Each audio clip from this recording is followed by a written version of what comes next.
A linha Brasil não dá para trocar os adicionais, então assim, os acompanhamentos, né, na verdade. Então todos têm arroz, feijão e farofa.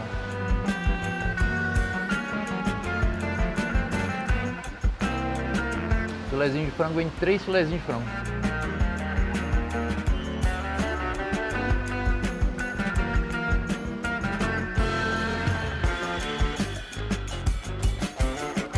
O molho que eu escolhi para esse aqui foi de tomate. Nunca tinha escolhido molho de tomate no girafas.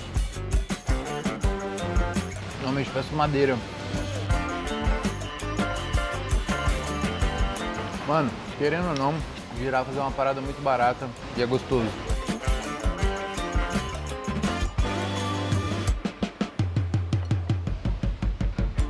Vai, já comi os filezinhos, acabou.